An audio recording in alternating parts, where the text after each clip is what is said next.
Phantom in the meantime.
Hi, good afternoon, Roxanne. Long time no see. Thanks for the compliment as usual. Hi, Miss Angela. Hi, Miss Margaret. Hi to all those who would come and look on to listen to Louis told the thing. Only just give me a minute. Let me just send this thing. I ain't suave like them people, so let me send this thing to somebody here. Quick, and then we go start the thing. They asked me to do it, and I said, let me make sure that I do that. So I hope the person is able to get it and to log on. So, hi Maria, hi Augustus, hi Carol, hi Keith. Thank you all for always coming to hang with me. I so appreciate it. So I solemnly pledge to dedicate my life to the service of my God and my country. I'll honor my parents, my teachers, my leaders, my elders, and those in authority. I'll be clean and honest in all my thoughts, my words, and my deeds, and I'll strive in everything I do to work together with my fellow men of every creed and race for the great happiness of all and the honor and glory of my country. And I do love my country, and I know there are a lot of us who love our country and are not happy, especially now, to see where it is heading. And it is not looking as though it's heading in the right place. But we will continue to be vigilant, and we continue to speak because we have freedom of speech, last time I checked. And we ought not to let anybody make us feel afraid of that. Thanks, Yvette. You love the colors. Thank you so much. Some sad news. I'm seeing here that K. Allen Maloney has died, and the said singer and songwriter K. Allen Maloney, 43, originally from Bonaccord Village in Tobago, has passed away after battling cancer. It said K was known not just for her vocal talent, but also for her inspirational presence in the Christian community, performing uplifting music at churches and events. In 2007, she was crowned the winner of the Giselle Rising Star. Hi, Arlene. Hi, Bounce Up Central. We locked on. Yeah, I'll come to it just now. We have another personality would have died. We have Hans Hanuman Singh, died at 84 years old. And Hans Hanuman Singh it's just loading here. I took this from The Guardian. Hi, Sharon. It says here, veteran broadcaster and cultural advocate Hans Hanuman Singh has died. His passing was confirmed by his brother, Gideon Hanuman Singh, who said funeral arrangements are being finalized. In response to tremendous outpouring via social media and phone calls, I confirm with great sadness the passing of my dear brother Hans, a true patriot of Trinidad and Tobago whose contribution to nation building was selfless and exemplary, Gideon said. Hans lived a life of principle, purpose, and quiet strength. He gave everything to this country, not for recognition, but rather because he believed deeply in service. He was my brother. He also belonged to the nation. Tributes poured in across the social media, remembering Hanuman Singh as a pioneering journalist, former MP and key figure in promoting Indo-Trinidadian culture. Former Minister Devan Maharaj described him as a journalist, broadcaster, cultural icon, and patriot, whose voice helped shape the conscience of Trinidad and Tobago. He credited Hanuman Singh's leadership at Radio Trinidad and NBS for bringing integrity and depth to national discourse and highlighted his long life efforts to uplift Indian heritage through the media. I wonder how much people know in the media that you can call a patriot and who is helping to shape this country in a positive way. I wonder how many. So that's Hanuman Singh there. I'm also seeing, hi Val. Yeah, in both places, you're not easy now. Hi Sarah Rich, hi Dr. Straker, hi Constance. I'm seeing there was a rare appearance at hi Diamond Trini Value. Majestic whale shark makes rare appearance in Shagaramas. You see why I and the sea ain't no friend. Imagine you out there bathing and then you just feel something brush past you. When you open your eyes are shut. Look now, I will walk on water. I will walk on water to get out. I just tell you how. I will be speeding out it. So this was in the Guardian yesterday, and it says here employees and patrons at Peaks Yacht Service Marina in Chagaramas around 8:15 yesterday morning received a special visit from the world's biggest fish, the white shark. That is not a fish, that is a shark. Come on, man. We just eat fish. We don't eat anything there. I watch in the water, I see this big fin. It's amazing because the last 30 years I've been working here, I've never seen a whale. No, it can't be a whale, it can't be a shark. Well, make up on the mind now, I'm confused. Peak Yacht Service employee Christopher Hallard said. Another employee, Leslie Ann Sam Bruno, said she was cleaning the grill when she heard a splashing sound in the water behind her. Then she turned around and saw a big whale. I was like, I have to capture this moment, and I won't lie. It was one of the greatest moments in the short space of time I've been living on Earth, she said. Environmentalist and founder of the El Socorro Center for Wildlife Conservation, ECWC, Ricardo Mead, commended those present for their handling of the situation. Kudos to the people who stood there and took the videos and didn't think themselves of wanting selfie moments.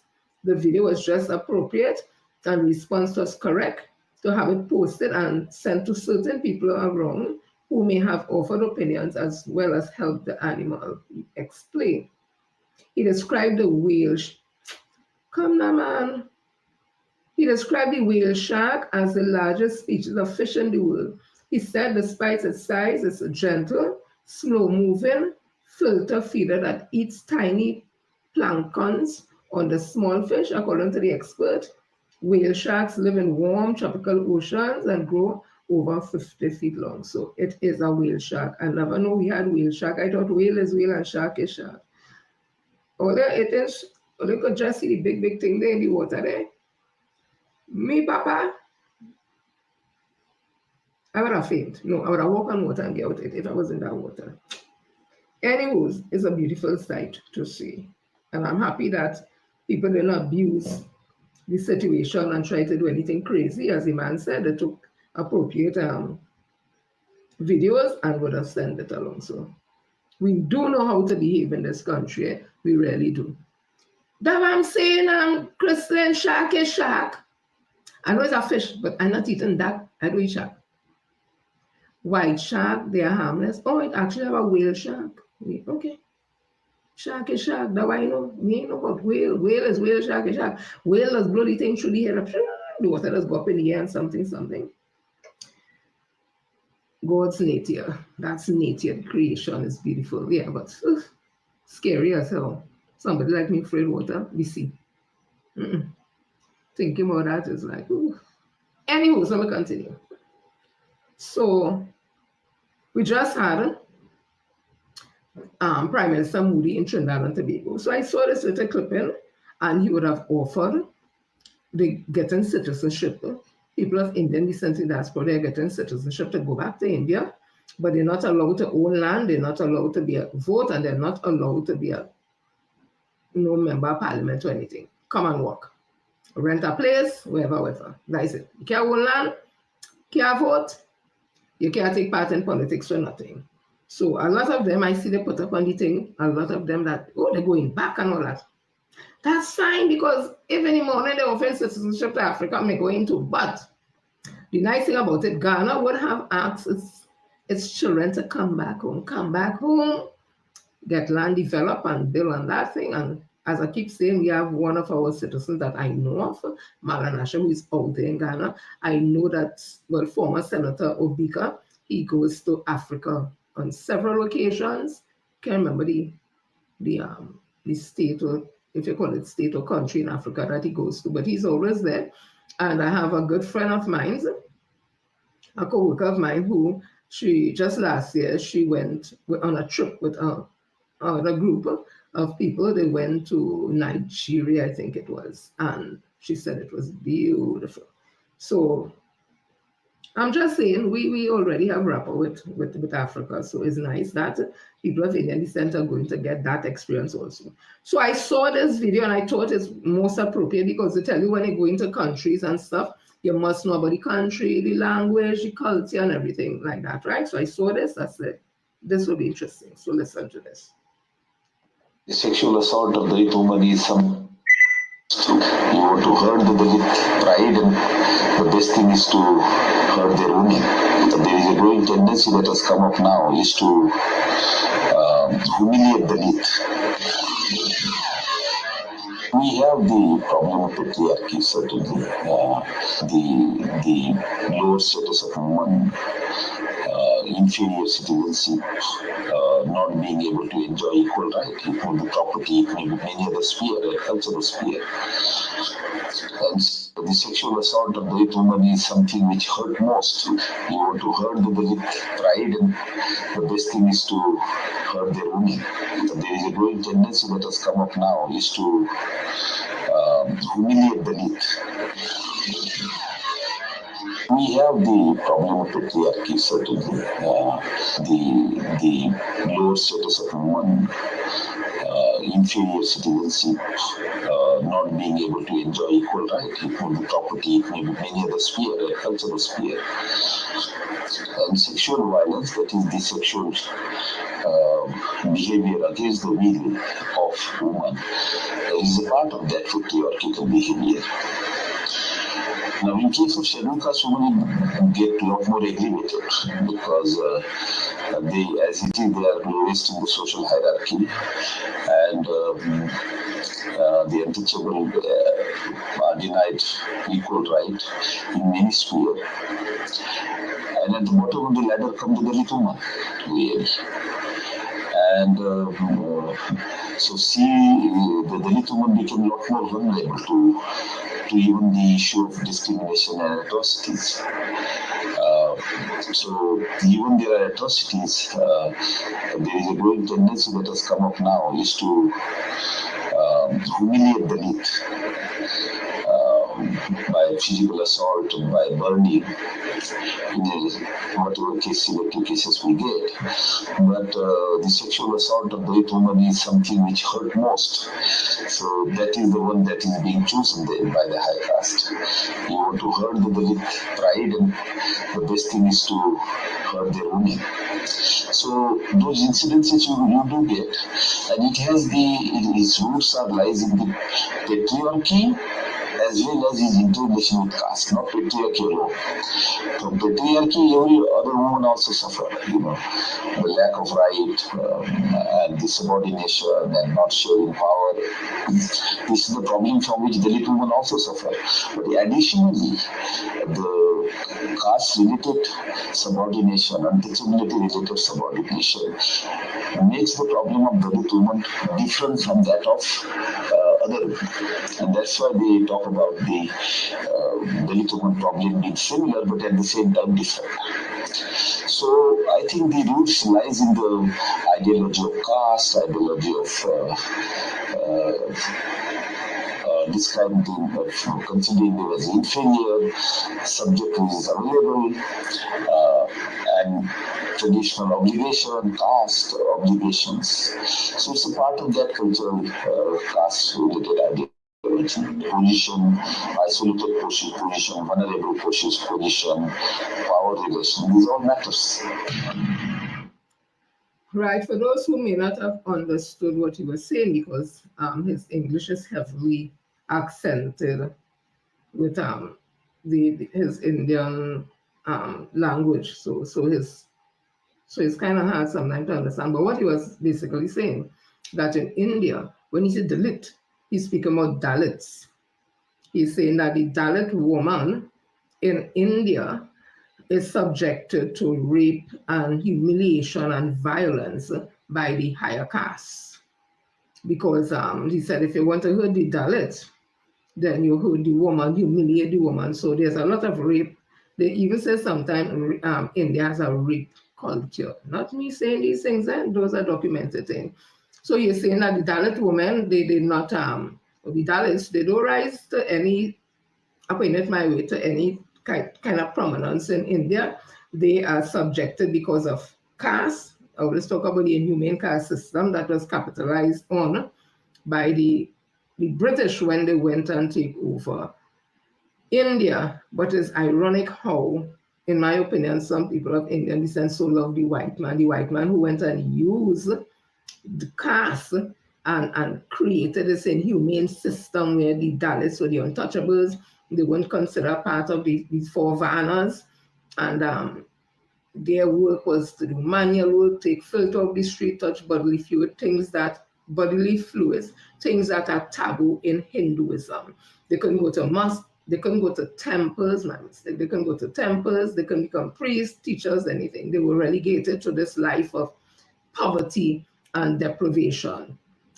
Cleaning cesspits, those things are documented, and it's not Jen trying to be anything. Those things are documented in digging in garbage and stuff like that. If the shadow fell on a Brahmin, which was the higher caste is the Brahmin, it have about 3 others, can't pronounce it properly, anyways, that it was taboo. So that they had to, the Brahmin and the higher caste had to go and do rituals and stuff to get all that taboo or the shadow of a Dalit falling on them. So they said that the Dalit will drop to the ground, head to the ground to make sure that, the shadow will not cast if a Brahmin is passing and that kind of thing. It was also said, I haven't seen it documented, but persons who I respect their knowledge, that the temple they built, they put a lot of like stone and stuff away so that even the Dalit can get close to the temple to kind of terminate, for want of a better word, the space and all that. So it was really a tough thing, so I could understand why they choose to come to Trinidad. And why I'm saying all this is because now they have an opportunity to go back to India, but they must also understand in going back to India, they need to be careful if they come from the Dalit caste, that still is prevalent in India, and they need to be on the P's and the Q's and that kind of thing. Because when you're traveling to other countries, the country, and they have bulletin out about the country and stuff. So I just felt this was something that they should also understand. In the glee and the happiness to go back to India, they must also understand the culture, because they're born here, they know much about it, they want to reconnect with Mother India, nothing wrong in that. But they must understand the challenges that is happening and has been happening in India. So I'm seeing somebody wrote there, I read stuff that people write sometimes, Michael Edmund Danny, and he would have said, it's a very risky. Yes, it is, Angie, it really is. And when you talk, it is ironic that when somebody like me speak about what happens in India, the first thing, well, I come in on Indian people, how is some Indian people? It's not that. I just feel that people in this country, especially some of Indian descent, like to focus on African people history. They like to tell us about enslavement and how the master whip and and how we was low in the realm of thing, and we didn't have this, and they had this. Okay. So I just feel sometimes I wonder if they understand their history and their culture and where their great grandparents came from. If they really understand that. Because Mr. Panda is the one who said it, God rest his soul, he said Brahmin by boat, meaning that no Brahmin didn't come here, you know. There's a conversation that the Dalits came here, they came from different places, they didn't know each other, and they just registered the name as Dalit Brahmin names. They couldn't spell it. It was up to the white man to spell it. So you have Maharaj and Maharaj and those kind of things. So the society, the indentured laborers were Dalits, and they were the ones who were untouchables in India and came from a certain type of poverty and living. So when you tell them that, they get upset. But that is part of the history. The Ganges that they go and bathe in, they say that is one of the most dirty rivers that it has. But they go there and they bathe and they believe in the water and the healing powers and all that. But they say dead bodies will be floating, the animals will be floating, it's very polluted. Those are facts, not me saying that, but they don't like to say that, but they prefer to hear we say in Africa, the train belly and swollen and fly around the nose and eyes, and the woman walking around, she breast hanging and no clothes on and all that. They love to hear those things. But it is what it is. And we know that not to be totally true, right? So this editorial says, Tutong Mausi, Kamala has no shame, none. Again, not my words. This is written by Michael Edmund Dahani. In 2024, Kamala stood on a platform and blamed Dr. Roshan Parasram, one of the most respected public health officials in this country, for over 5,000 COVID-19 deaths. She said our people were given a fake vaccine. She mocked the order of Trinidad and Tobago he received, calling it shameless. Fast forward to July 2025, and this same Kamala is on stage gushing over Narendra Modi for giving vaccines to small nations like ours, calling it benevolence, kingship, love, saying he brought hope and calm where there was fear, and awarding him the Order of the Republic of Trinidad and Tobago, our highest national honor. You could nearly hear the applause choking on itself. How does one move from vax denial and public fear-mongering to this level of unblinking praise to a global vaccine rollout? No apology, no acknowledgement, no accountability. Hamlet had the words of this: "Oh shame, where is thy blush?" Kamala, you're blushing. She rewriting history with a straight face. When she attacked Roshan Parasram, it wasn't about truth or concern. It was about political theater. And this praise of Moody, same script. Different costume, same shameless actress. A leader who weaponizes grief and then hugs it, and then hugs its cause, has no conscience. And no conscience means no business running a country. And that is what I was saying when it came to the CPAP workers. To me, is about they'll treat, and then come back like some type of savior, because the gentleman who wrote this piece is very correct. How can Mrs. Kamala Basabi, now Prime Minister of this country, stand up there with a straight face and praise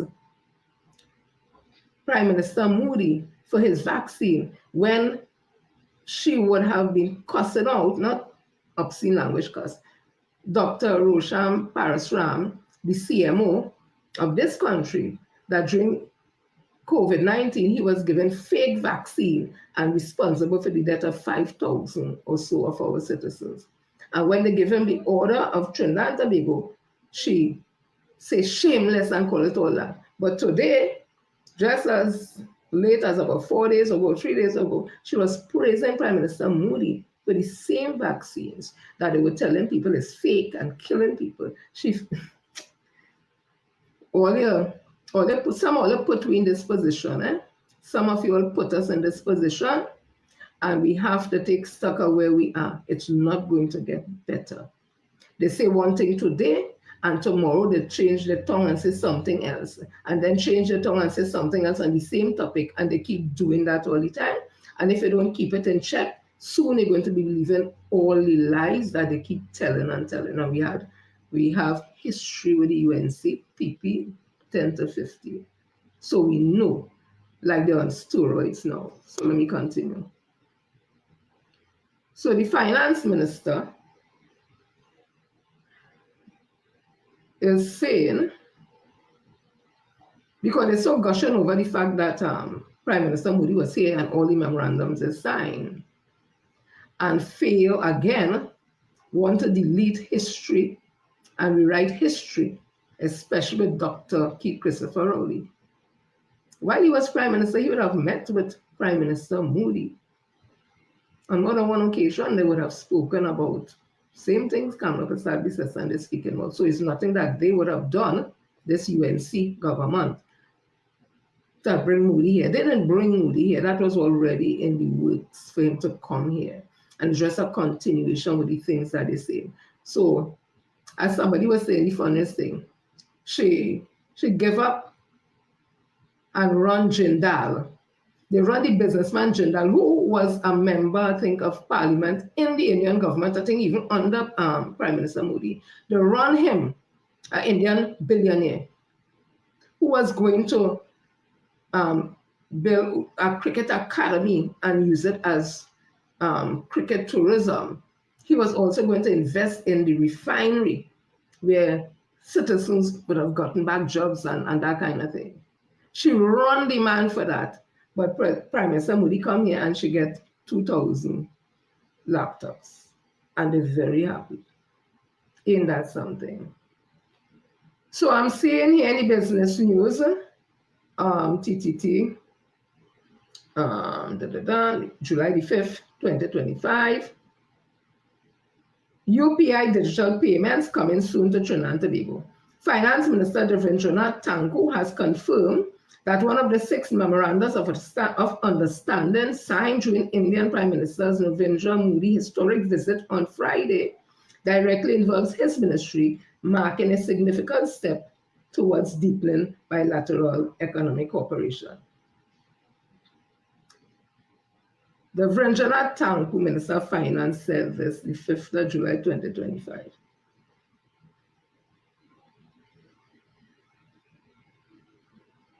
Listen to this. Just waiting for it to load. And see, gender if you check social media, have new people supporting. Of course, the UNC in this to stay, you know. What is the opposition PNM intending to do? This was 2023 in Daily Express. Rowley, Dr. Rowley, looks forward to Trinidad and Tobago going cashless. A cashless society will have a tremendous effect on this country, including reducing crime, Prime Minister Dr. Keith Rowley said. Dr. Rowley stated this yesterday at Hawaii's handover ceremony, where 50 tablets and 1 ID hub interactive smart board was donated to the Carnage Police Youth Club and Homework Center on Constabulary Street in Carnage. Dr. Rowley, who called upon the country to embrace technology, said the world has transformed and TNT needs to keep up. He said, I look forward to Trinidad and Tobago movement towards being a cashless society. That will have a tremendous effect on our productivity, increase our security, reduce criminal conduct, and put us alongside the best in the world. The world is going that way, and we have to move in that direction. Our ambition is to also continue to be a nation functioning in the world, selling LNG, selling methanol, and putting out people who have come from universities where they are properly trained. Government investment has been number 1 on education, he said, while also emphasizing that the country must keep up with a tech-savvy world. Dr. Rowley said it was sometimes easy to resist technology, giving himself an example, referring to a time in the past when he was once the last person in a government ministry to insist on receiving a paper check instead of bank transfers. Dr. Rowley said the Ministry of Digital Transformation was a key part of the government plan for a new digital infrastructure, he said. It is not just about the government, it is about a society that is absorbing this technology, needing to be prepared to use it, to be protected from it, and to ensure that we get the benefits of it, because there are huge benefits, he said. He spoke about resistance to opportunities by people like me, himself, he talking about, who have come from so far back, and we are so invested in what exists that we can't accept the change that is required. Right? He said the government understands that technology can bring huge benefits and know that some ministries are more technologically advanced than others. He stated, we are digitizing all our databases in all ministries bit by bit, step by step. Some ministries are well ahead of others. With each passing month and each passing year, you will see a country using more and more technology and getting the benefits of the government operations, the community and the nation operating, becoming more involved with and dependent on the technology, said. Dr. Rowley said the government has partnered with Estonia to get TNT digitized. We are interacted with Estonia and we got an agreement to help us. Today, our Ministry of Digital Transformation is working with Estonia, helping to digitize our country. Dr. Rowley said there is also a move towards digitizing the licensing division. We are moving to a situation where the license plate of a vehicle can be registered. So once you move around this country in a vehicle, the police should be able to read the license plate in an instant, determining whether it is registered or not, he said. But to add to that, we have to build a digital infrastructure. And to build that infrastructure, what is required is to shut down some operations and replace them by other, better, more valuable operations, he said. Minister of Sport Shamfa Kojo Lewis, who also spoke at the handing over ceremony, said that when she went to school, access to internet was a luxury. Back in the day, access to internet and technology was a luxury. So take it and make use of it for your professional and personal development, she said. Huawei Technologies Latin America President Daniel Zoho said Huawei mission was to bring digital to every person, home and organization for a fully connected world. We understand how important it is to have access to technology.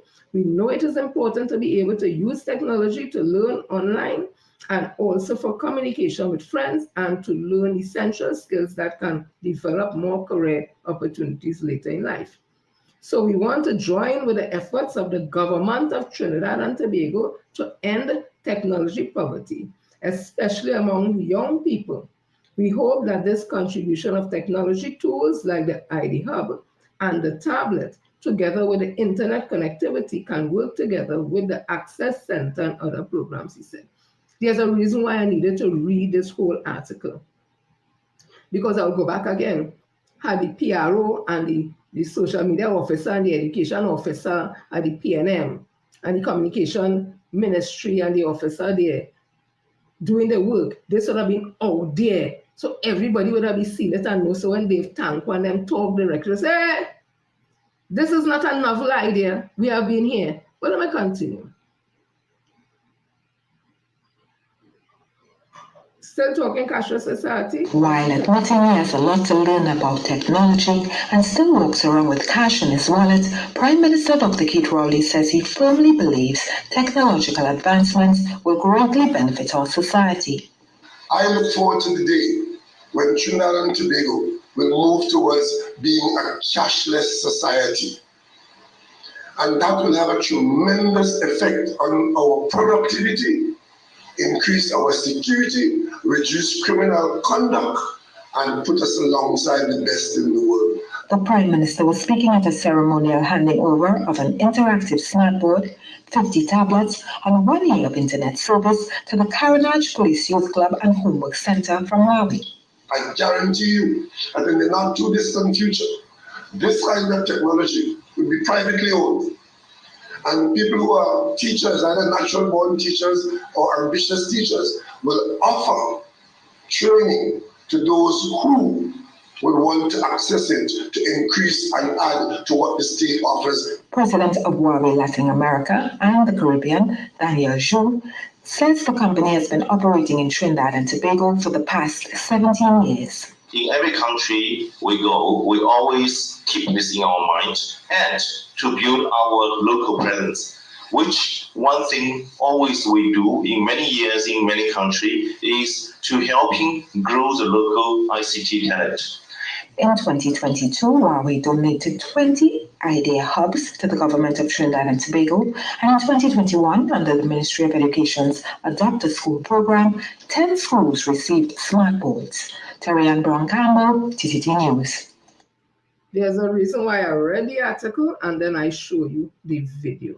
So it will sink in that we already or have been, and the PNM have been doing this. So what Tanquan they doing now is not that they start this, okay? And again, the reason why a lot of us didn't know is because of the poor communication of the People's National Movement. Who was in charge of the communication at all levels? The SMO, Social Media Officer, Education Officer, Public Relations Officer, and there was a Communication Minister. This is what the UNC had to say about all of that.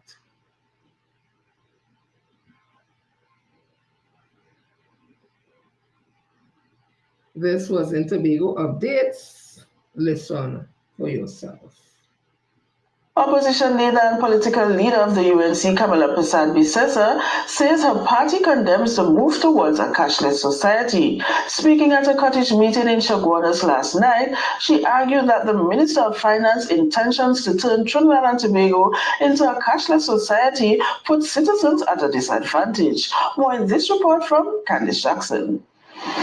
Finance Minister Kam Imwood wants to create a cashless society in Trinidad and Tobago. However, opposition leader and political leader of the UNC, Kamala Persad-Bissessar, disagrees. They're talking about a cashless society.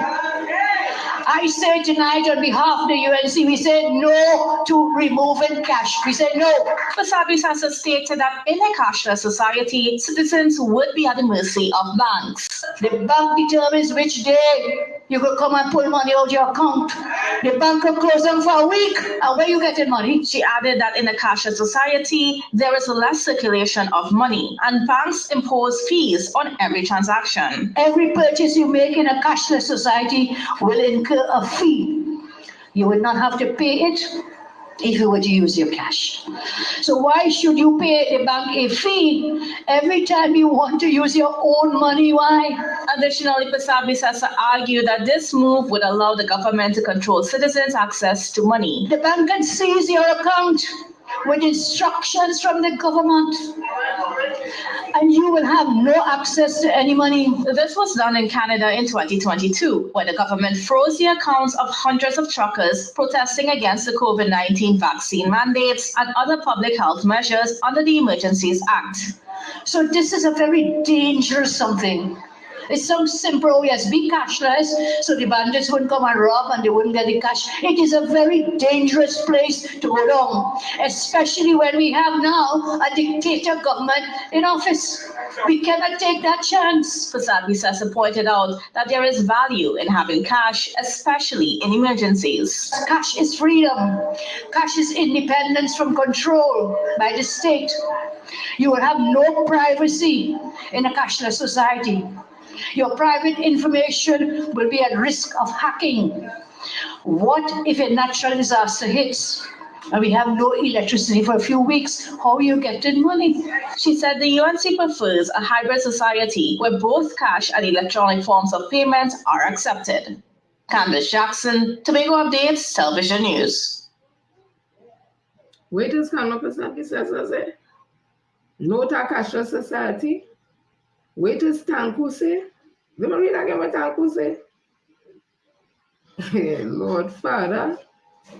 Finance Minister Devendra Tanku has confirmed that one of the 6 memorandums of understanding MOUs signed during Indian Prime Minister Narendra Modi historic visit on Friday directly involves his ministry making a significant step towards deepening bilateral economic cooperation. And what is that bilateral economic cooperation?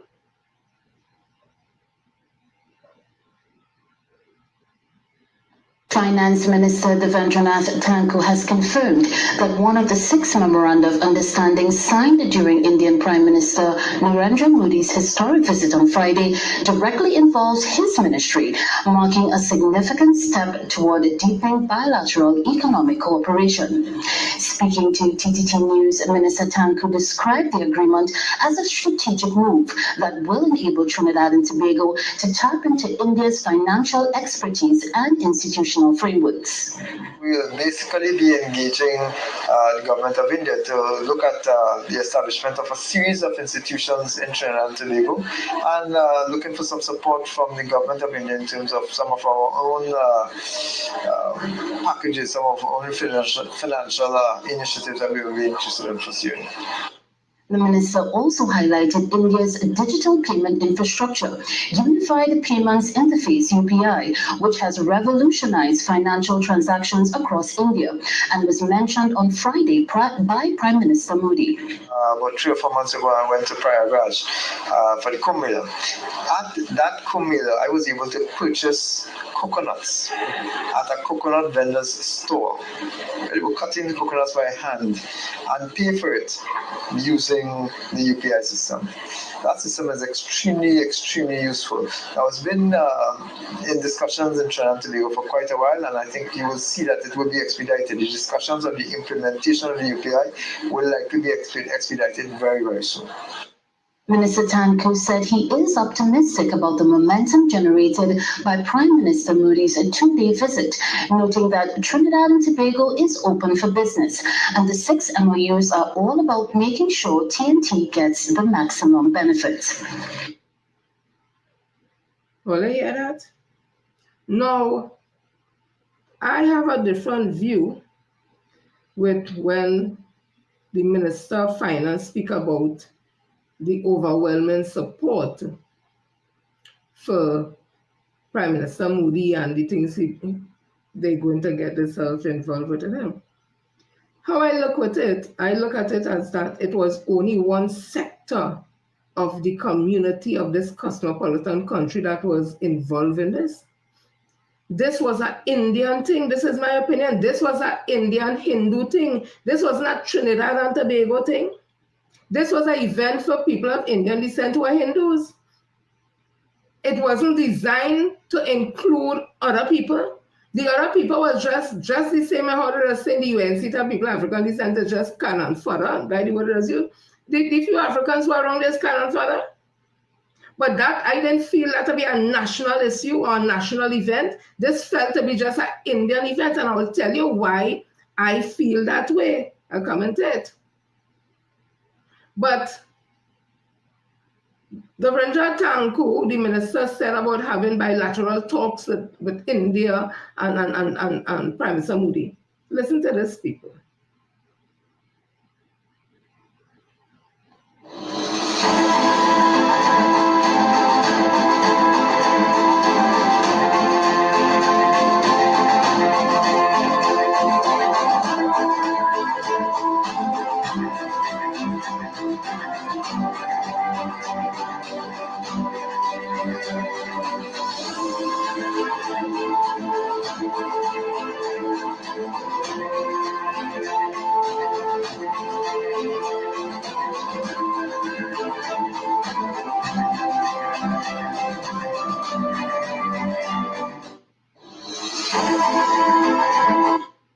People don't be fooled as where it started. All that bilateral talk and all what they want to talk about is started under Dr. Keith Christopher Rowley. If you think, align India, PM Modi holds talk with Trinidad and Tobago PM Keith Rowley. And India's Prime Minister Narendra Modi held talks with Prime Minister of Trinidad and Tobago, Keith Rowley. This happened on the sidelines of the second India CARICOM summit in Georgetown, Guyana. Both leaders held talks on a number of issues, and we could see that some MOUs were also exchanged and signed.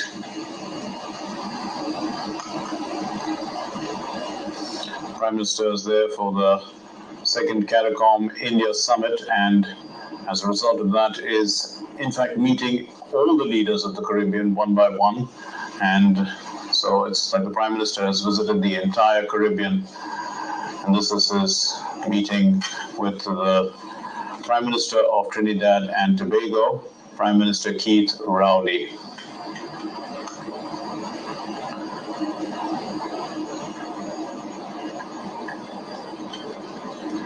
You can see that the CARICOM as a grouping is greatly benefiting from economic opportunities because of India's large economy and several advantages that could be linked with that. Apart from that, technical assistance that can come from India, and India has offered a lot in that direction. There are cultural and historical ties between the whole of the Caribbean as well as India. India has lots of diaspora connections there, and we can see that India has been a global advocate for the global South, and as a result of that, India is finding itself, speaking a lot with global South countries these days. So people, what it is that the UNC government and Kamala Persad-Bissessar, they had to so celebrate with Prime Minister Modi. Nothing, the only thing they would have done different is hold a big celebration for him and award him the highest national award of this country, the order of Trinidad and Tobago, that's all. But everything else they would have done, that has already been done. So they didn't do anything, so don't let them make it feel that they do so much. And oh my God, Prime Minister Modi came and no. The only thing that is he actually came. And if the PNM was in office, he would have come because those were part of the bilateral talks. It was already in the works. So the PNM put on trap and the UNC Guti running on it and taking pips to it. And again, the social media officer of the PNM, the PR of the PNM, the education officer of the PNM, the communication ministry and the minister, what they do? Then continues. So the whole conversation against CPEP, and I'm very disturbed, this is me, I'm very disturbed that a contractor would have been advised, I guess it would have been advised, to take a matter to court to treat with this firing of the contractors and 10,000 CPEP workers. Excuse me, and have to withdraw it. And I want to ask, was it based on proper advice, proper legal advice? What happened there? We need to be careful in situations like these, that people are very emotional and it's bread and butter issues, that whatever legal advice that we're giving, that is on a good sound ground, that people will have to rescind letters or rescind whatever challenges they put up, because it does not engender confidence when these things happen.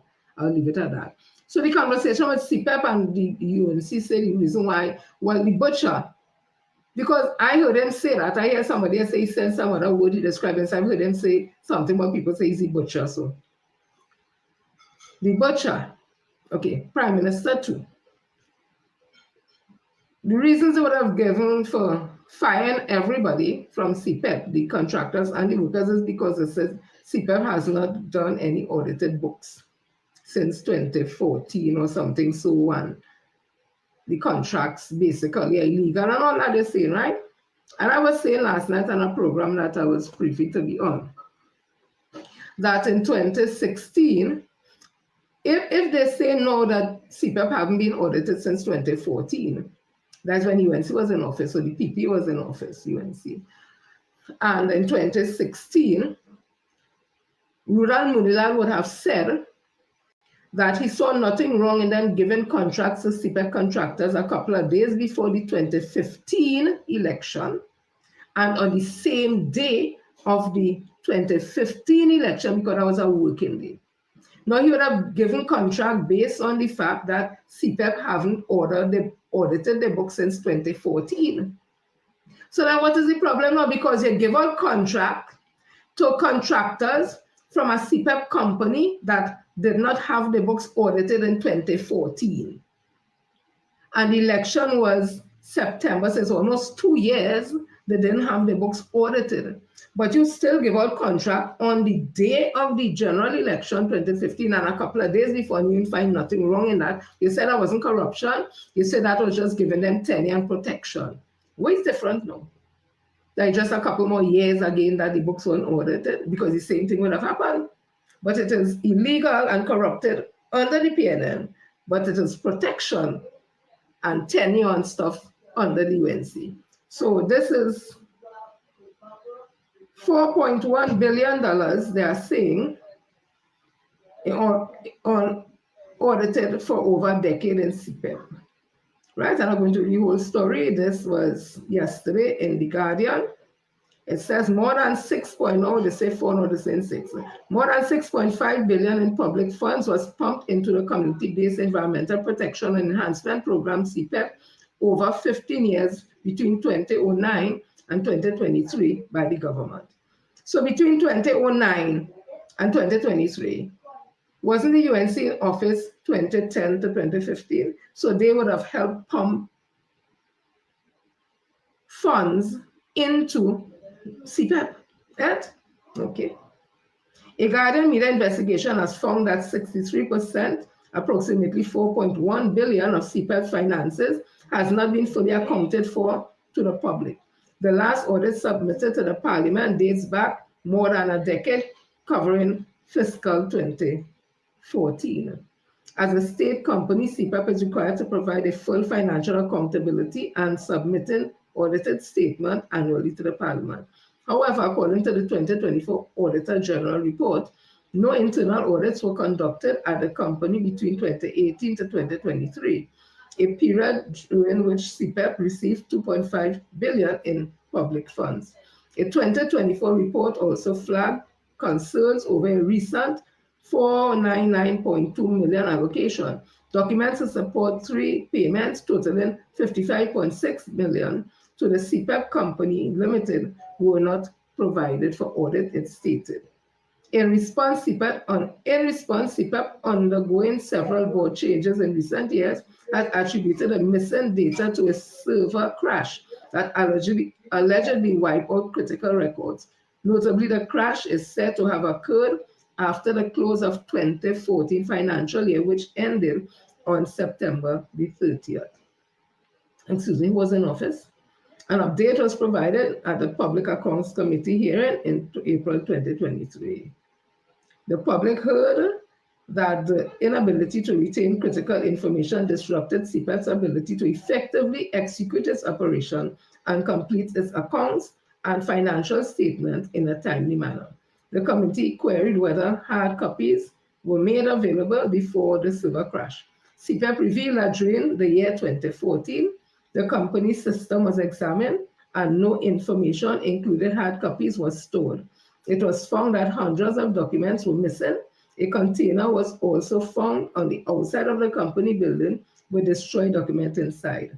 Between 2011 and 2015, under the People's Partnership led by Kamla Persad-Bissessar, CPEP was allocated 2.58 billion, an average of 516 million per year. Okay?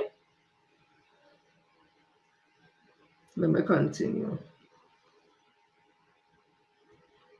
Between the recovery of the information and putting a new auditor in place with the refusal to get the working papers, it took 3 years to be able to get that information built and to have a new auditor in place. And that forward balance that we are referring to is something that the auditors require to get 2015 signed off. Because if you don't have that balance going forward, everything else that follows could be erroneous. So we had to do and jump over a number of loops to try to figure out a way in which we can actually move the audit forward. It was also reported that hundreds of documents were discovered destroyed for the years 2012 to 2015. Between the recovery of the information and putting a new auditor in place with the refusal to get the working papers, it took 3 years to be able to get that information built and to have a new auditor in place. Between the recovery of the information and putting a new auditor in place. Right? So you'll understand. I read it in words, express words. And I'll show the video. So they're talking about all this corruption in CPEP under them. The same thing they're accusing PNM of, the same thing was happening under them 2011 to 2015. And billions of dollars was pumped into CPEP under them with no accounting also. Let me continue. I see Selwyn Kojo. Hi, Rudy. The 5th of July in the Express. He said no crocodile tears. And I'm not going to read the whole thing because Selwyn Kojo, to me, I just call him sellout. I think he's very reprehensible as an African man. In fact, I call him an empty can. Tears flowed capriciously. The United National Congress government had broken its key promise. When UNC wins, everybody wins. Some people, it seems, have lost. In the 7 weeks of its administration, the government suspended CPEP contractors and by extension 10,000 workers who made $120 a day or 28,000 working 48 weeks a year. While anybody would be sympathetic to the fact that 10,000 workers may be without a job temporarily, the real question is how much money does these contractors make from these deals as opposed to workers? Who is really to lose by the suspension of this contract, the contractor or the worker? This, as I understand it, is how these contracts work. A member of parliament is given several contracts to distribute amongst his friends and called CPEP contractors. A contract is worth about $23,000 monthly, and the contractor who manages 3 gangs of 10 people. It is alleged that certain ministers in government will give their contracts to their friends and families. Usually the minister charges the contractor about $5,000 a month. I think he's speaking about the UNC. Yeah? Given all of this, all of his or her expenses, the contractor can make about $15,000 a month, $180,000 a year. Since these contractors usually obtain a 3-year contract, he or she can make about $540,000 over the period of his contract. Some contracts run about 5 to 6 years. It would be nice to know how much money the top 100 contractors made over the last 3 years. On Wednesday, Marvin Gonzalez and Senator Faisal Rari called the suspension of CPEP workers vindictive and wicked. A pre-action protocol letter to CPEP CEO Keith Eddy alleges the abrupt purported termination of the contracts, along with others, will severely impact thousands of people, including vulnerable workers and their families, who have lost accrued benefits without notice. The URP was established in 1993 to provide short-term employment opportunities to vulnerable individuals. Its aim to reduce poverty and unemployment. The CPEP program, established in July 2002, was designed to protect, enhance, and beautify the environment. Anyone seeing the CPEP workers performing their duties would not be alarmed that a new government could have wanted to take a look at its operation. For example, the official working hours of CPEP workers are from 6 a.m. to noon or 7 a.m. to 1 p.m. Usually they begin work at 6 or 7. By 10 or 11, they are gone. Jackass, the reason why that happened was because when Mr. Manning would have brought in and created CPEP, it was that they work the morning period, and then the evening period, they go and study. So they could go and learn how to be wakaman, cotton landscaping, and do other studies. That is what it was about.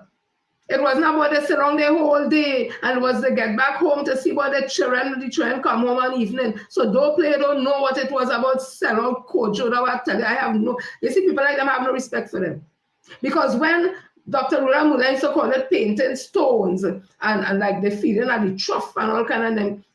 When the UNC come in, they take the contract and give it to who? Who they get the contract to sell out Kojo? But you have to talk, so I ain't reading no more because you sell out Kojo, or they'll have an opportunity with all the education because he's a professor of Africana studies and all kind of whatever. And instead of informing and educating African people, all they does use all the education to keep African people subjected and down beneath all because all they have no self-confidence about yourself.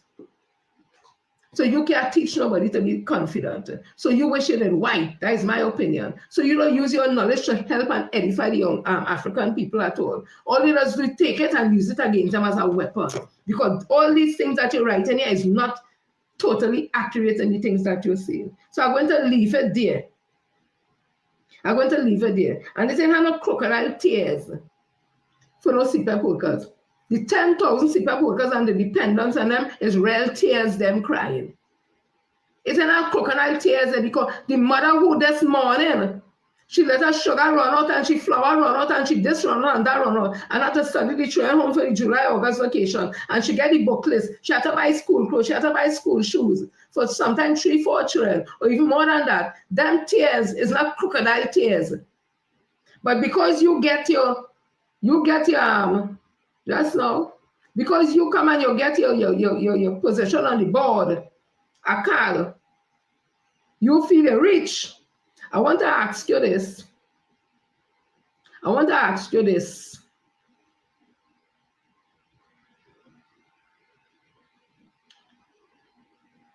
me ask you this, because I see somebody put it up. I want to ask you this. How many free flights on car you use since you become the director? They put you on the board of directors. How much free flight you get? And is it true you was trying to get an additional ticket to come back to Trinidad even before your first board meeting? So the board meeting didn't start yet or they didn't install yet, not technically, but you know what I mean? Actually install. You get the appointment, but you didn't install only about the first meeting yet. You're not looking for free flight from Cal to come back to Trinidad. Excuse me. And why you was trying to pull rank? Is it true you was trying to pull rank on the station manager at New York, but you didn't get through? That's Elvin Kojo. So you ain't first have your board meeting with your board yet. You're not looking for free flight from Cal. You're trying to pull rank on the station manager in New York City. It is alleged, but you ain't get through. Eh? And how much free flight? They don't use up already. So that's sell out with the real leg bottom, in my opinion, to get on that board. Let me continue. All your goodies. So let me continue. Hi, Charles. Hi, Julia. You think it easy? Hey. So people,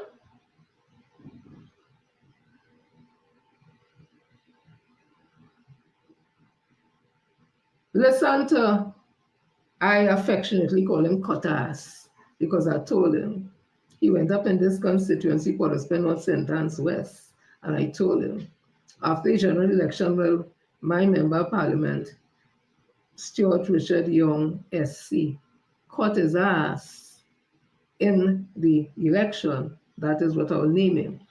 And he did respond to a text I would have put up on Facebook, and he was challenging me, but he did get his ass cut about 4,000 something, cut ass politically. So I called him cut ass. Listen to cut ass.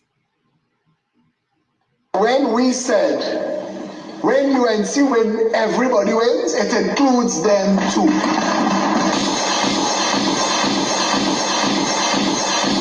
When UNC win,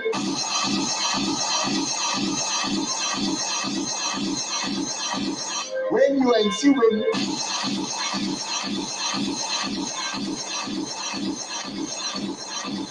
when UNC win,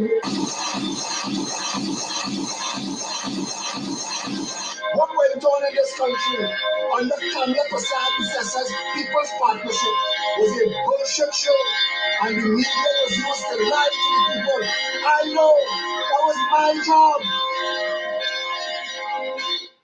Oh, you think it right here? Hey! Oh God, listen to this one too. There was some other put when only take chain up.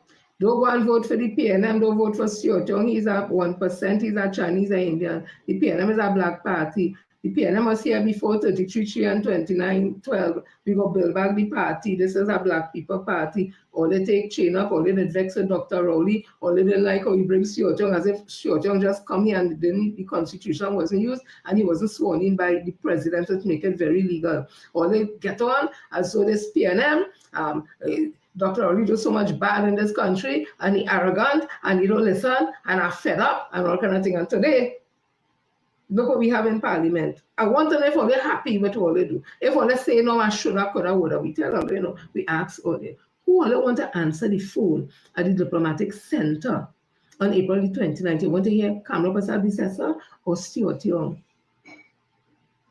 Well, we hear it worse. We hear in his PM too, Barry Padarat, who the word butcher, because he cut and walk all over. They say yellow is the curse. I don't know how true. We are less than 2 months in office, and 19,810 people have been dismissed. The one thing that we heard Mr. Elder speak about was that CPAP workers were collateral damage. Collateral to whom is the question. Is it not bad faith that you are firing people simply because they are associated or viewed to be representatives of the PNM? It cannot be in a society like this that this happens. I want to remind you that when the PNM came into power in 2015, not a single CPAP worker was sent home. Not a single URP worker was sent home. I ran a ministry at the Attorney General's office. There's a senator in that office right now, Senator Brian Bigg. He worked with me for years after I became Attorney General. He was not sent home. His contract wasn't bought out. Where's his voice today? So I'm trying to tell you, it's very often that you hear people say, well, you all did this, and no, we did not. We did not do that, because you cannot play with the most vulnerable. But today is the day that you know it's not yellow is the code, but yellow is the curse. Because it has to be a curse if you send home 19,810 people in 7 weeks. Ladies and gentlemen, the news that security details were just stripped out from the Prime Minister, past Prime Minister Young and past Prime Minister Rowley. What I find curious is since when it is the prerogative of a cabinet to decide on security issues. Let me remind you, Mrs. Persad-Bissessar has received continuous detailed security for 10 full years. 10 full years. Dr. Rowley, when he was the leader of the opposition, did not have detailed security. It was only Commissioner, it was then Minister of National Security, Gary Griffith, who broke ranks and said, look, if half the country like you and the other half don't like you, let's do a threat assessment and decide this thing on an arm's length basis, and that is how it happened. If you can have your name advertised as receiving a bus route pass, we had the list of bus route persons under the UNC. Did you ever see us publish it? Call people's names? Did we see a position of anything resembling that? This is what you call naked, abhorrent, disgusting behavior on the part of a government. Knock yourselves out, criticize opposition members all you want, make derogatory statements all you want, but you have to at least give the people the decency of an explanation as to their future. It cannot be that you just make an announcement by way of a letter. One person gets a letter, another person is panicked. Did you get a letter? And then you realize 1, 2, 3, 4, 19,000 people are now out of a job. You can explain yourself. You can provide a position. When the Petrotrin scenario was going on, there was a full national explanation. The unions were involved. They were brought into meetings. They had the option to purchase shares in the companies that were continuing. They said there would be payment of retiring benefits, extra ASHA payments. Land would be given. Billions of dollars were spent in terms of ending the Petrotrin refinery position. It was never that 20,000 people nearly just woke up one morning and had no employment and no word and not knowing where their salary is. That is harsh. That is oppressive. That is bad faith. And that is not what governance is about. You know, my one critique with everything was said there Why it is all wasn't talking all that all the time. Come out to the people because Senator Faris Alwari is the PRO, was the PRO of the People's National Movement, wasn't he? I think he is still now, was voted back again as the PRO. Those are the things that they were supposed to be doing so that the population will understand what is happening, what the government was doing. Am I lying or am I not lying? I'm asking a question. But it's nice to see that they're out there now. But those are the things that people were saying they don't know what's happening in the country and they paying them arrogant and Dr. Rowley arrogant and they ain't talking to me and they ain't meeting the people on the ground. It's because of that. No, there's no choice. You have to be on the ground. And other than that, everything that he would have said there is the truth. Yeah? Okay. So on that note, let me jump into this one time. OWTU business. Oh, Bacchanal. Oh, Bacchanal. So this is in the Guardian 2 days ago. Judge rules OWTU liable for US $4 million loan to help with refinery bid. The Oilfield Workers Trade Union has been held liable for over US $4 million in loans it secured for its bid to acquire Petrotrin Pointe-à-Pierre refinery after it was closed and the overall company restructured in late 2018.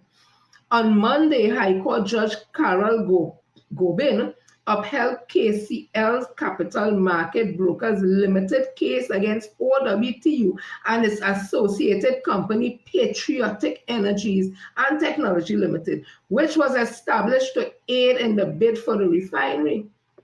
The loan centered around two agreements entered into which KCL Capital and OWTU, through its then trustee Ozzy Warwick, Raymond Huggins, and Ernesto Cazaro. Who is Ernesto Cazaro? Isn't he a minister in this UNC government? He was a trustee in this deal. Come on, man. Let me continue. The thing hot, the thing nice. Hey. Where I reach. Somebody read it over. The loan centered around two agreements entered into between KCL Capital and OWTU through its then trustees, Ozzy Warwick, Raymond Huggins, and Ernesto Cazaro between November 2019 and May 2020. Cazaro, the union former vice president, won the Point Fortin constituency in the recently concluded general election and has been appointed minister in the Ministry of Energy and Energy Affairs. Warwick is the union chief education and research officer. KCL Capital filed a lawsuit after the principal and accrued interest under both loans were not paid. In defense against the lawsuit, the OW claimed that KCL Capital could not seek to enforce the agreements as, under the rules of the OWTU, it was not permitted to use the proceeds of loans to settle the fees of legal, technical, and financial consultant utilized for the acquisition bid. Justice Gopin rejected the position. The argument that the rule does not apply, let me read again. This is Justice Gopin's position. The argument, because the OWTU put out why them feel them shouldn't pay. I don't understand what the hell them talking about. Anyhow, the Justice Gopin and agree, she said. The argument that the rules do not allow the transaction relies on an expectation that every possible course of action which could protect and promote the interests of members would be spelled out and expressed provided for. This, to my mind, borders on the absurd, she said. She also rejected claims that the agreement breached Section 17 of the Trade Union Act. The legislation makes it an offense for unions' executive members to fraudulently utilize a trade union finances for purpose outside of its rule. In the absence of fraud, misrepresentation, or misconduct, the transaction entered into by the OWTU were not caught by Section 17, she said.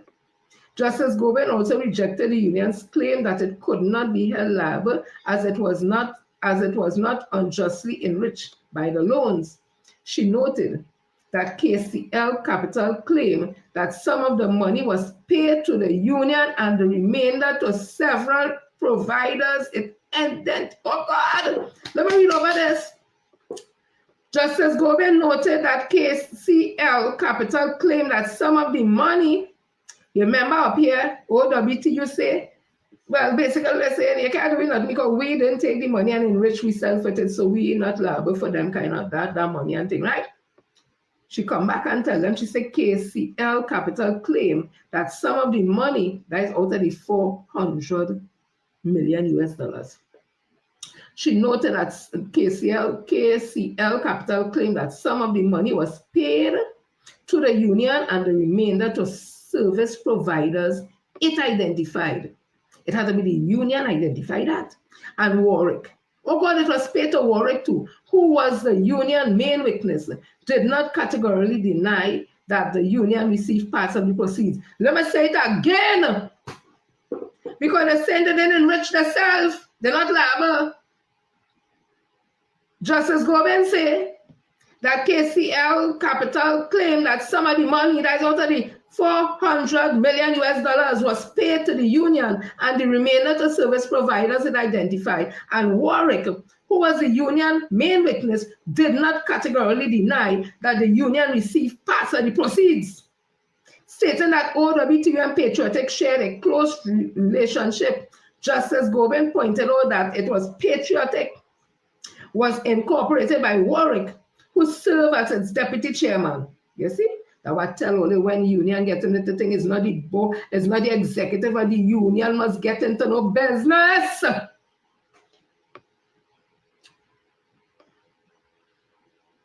Even if I were to accept that OWTU did not receive any money from KCL, the evidence established the relationship between the defendants with overlapping directors and officials and their common intention to acquire and operate the refinery through Patriotic, which was incorporated for that purpose, she said.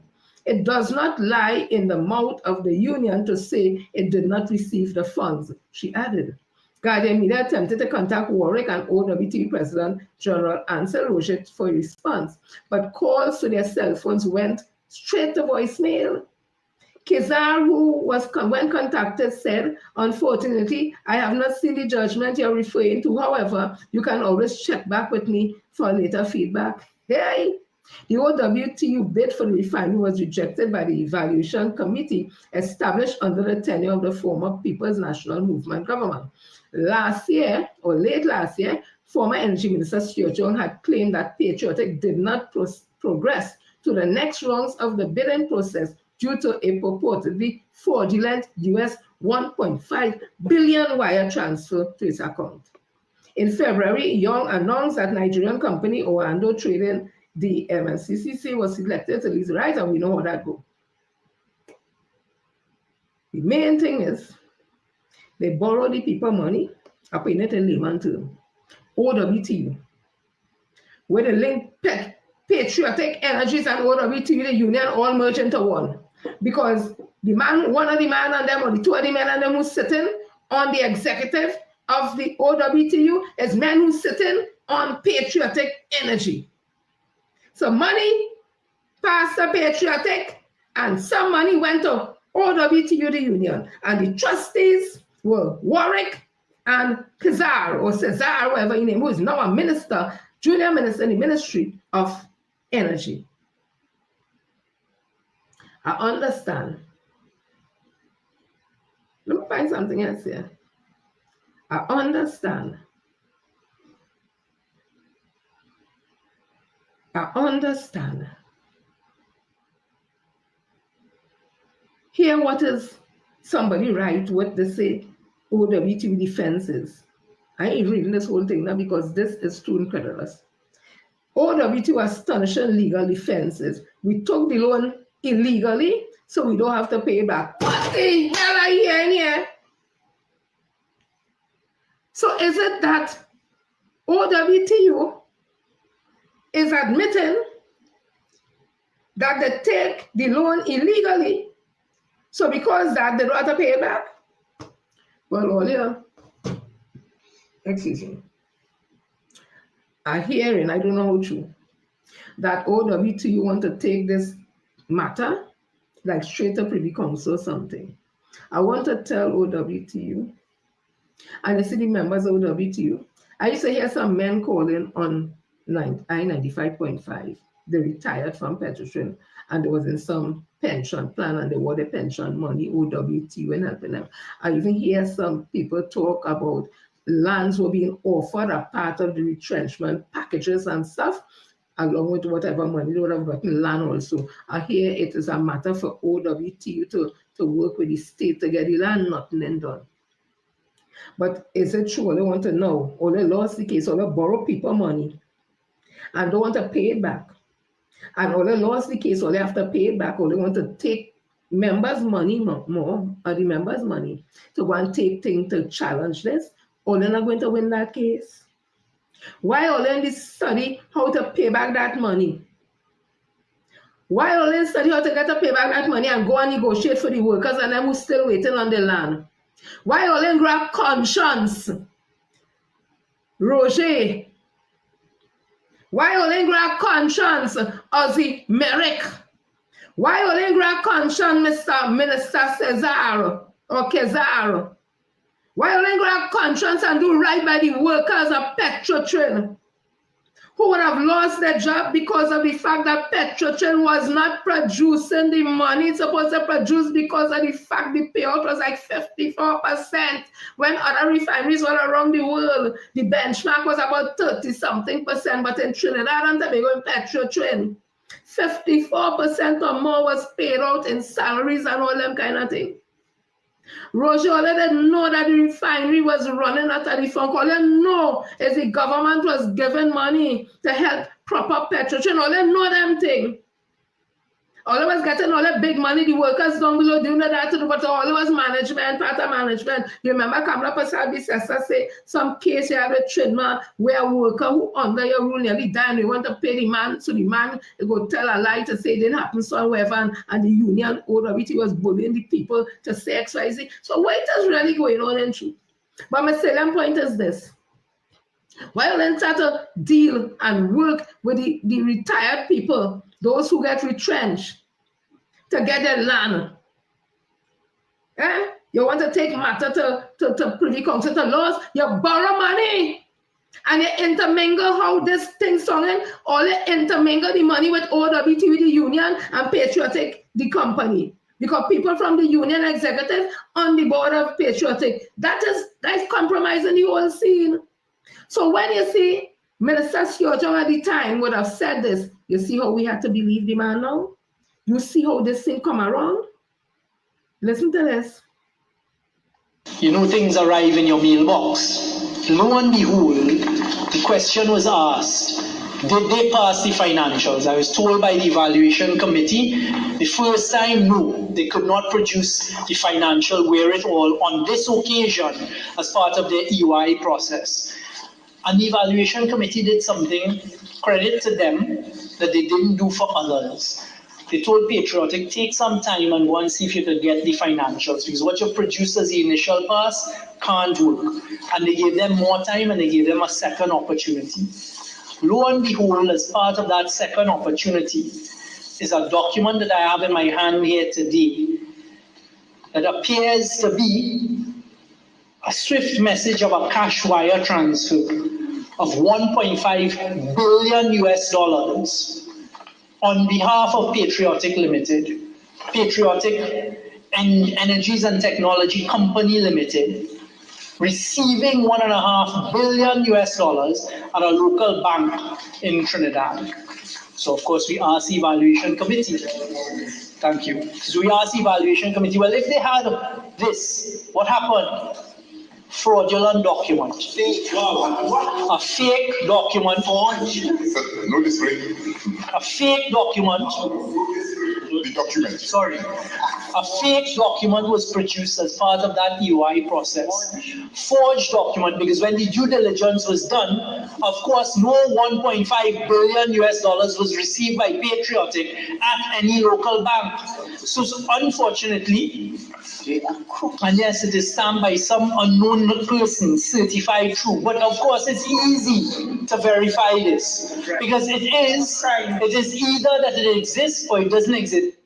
It's order here for yourself. So then you have to believe Minister Stewart. You know the time what he's saying? Because if them borrow over $4 million from a lending agency to help when they was trying to bid for the refinery, and they take the people money, intermingle the money with union business, because the man say, the company say that Ozzy Warwick was there, and Ozzy Warwick is the research and whatever officer, the OWTU, the union, and Cesar was a trustee at the union.